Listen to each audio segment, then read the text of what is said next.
بسم اللہ الرحمن الرحیم۔ آؤ نحو سیکھیں کا 15واں سبق آپ کی خدمت میں حاضر ہے۔ آج کے اس سبق میں ہم معرب کلمات کے اعراب کے نام، اسی طرح مبنی کلمات کے اعراب کے نام پڑھیں گے۔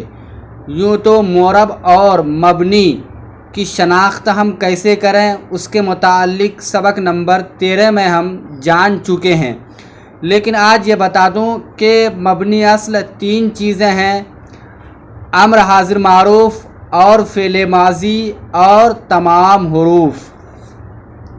اب چلتے ہیں کہ معرب کلمات کے اعراب کے نام کیا ہیں۔ تو معرب میں آپ عام طور سے رفع، نصب، جر اور جزم پڑھیں گے۔ تو یاد رہے کہ 1 پیش، 2 پیش اور واو کو رفع کہتے ہیں، اسی طرح 1 زبر، 2 زبر اور الف کو نصب کہتے ہیں، اور 1 زیر، 2 زیر اور یا کو جر کہتے ہیں، اور حرکت نہ ہونے کو جزم کہتے ہیں۔ دھیان رہے کہ جس معرب کے آخر میں رفع ہو اسے مرفوع، اور جس معرب کے آخر میں نصب ہو اسے منصوب، اور جس معرب کے آخر میں جر ہو اسے مجرور، اور جس معرب پر جزم ہو اسے مجزوم کہتے ہیں۔ اسی طرح مبنی کلمات کے اعراب کے نام ضم، فتح، کسر اور سکون ہیں۔ پیش کو ضم کہتے ہیں، اور جس مبنی پر ضم ہو اسے مبنی بر ضم یا مبنی علی الضم کہتے ہیں۔ زبر کو فتح کہتے ہیں، اور جس مبنی پر فتح ہو اسے مبنی بر فتح یا مبنی علی الفتح کہتے ہیں۔ زیر کو کسر کہتے ہیں، اور جس مبنی پر کسر ہو اسے مبنی بر کسر یا مبنی علی الکسر کہتے ہیں۔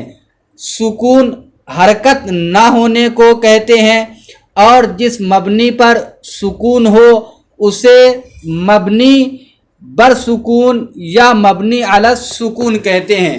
مجھے امید ہے کہ آپ سمجھ گئے ہوں گے کہ رفع، نصب، جر، جزم کا مطلب کیا ہوتا ہے، اسی طرح ضم، فتح، کسر اور سکون کا مطلب کیا ہوتا ہے۔ یہیں پر آپ کو یہ بھی سمجھ میں آ گیا ہوگا کہ رفع اور ضم میں کیا فرق ہے، نصب اور فتح میں کیا فرق ہے، جر اور کسر میں کیا فرق ہے، اسی طرح جزم اور سکون میں کیا فرق ہے۔ ان تمام باتوں کو آج کے اس سبق میں آپ سمجھ گئے ہوں گے۔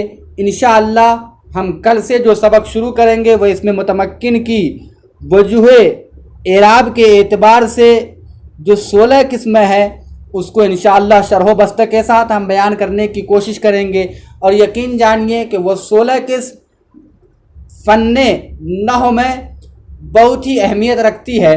پھر ملیں گے اسی سبق کے ساتھ انشاءاللہ، تب تک کے لیے خدا حافظ۔ السلام علیکم ورحمۃ اللہ وبرکاتہ۔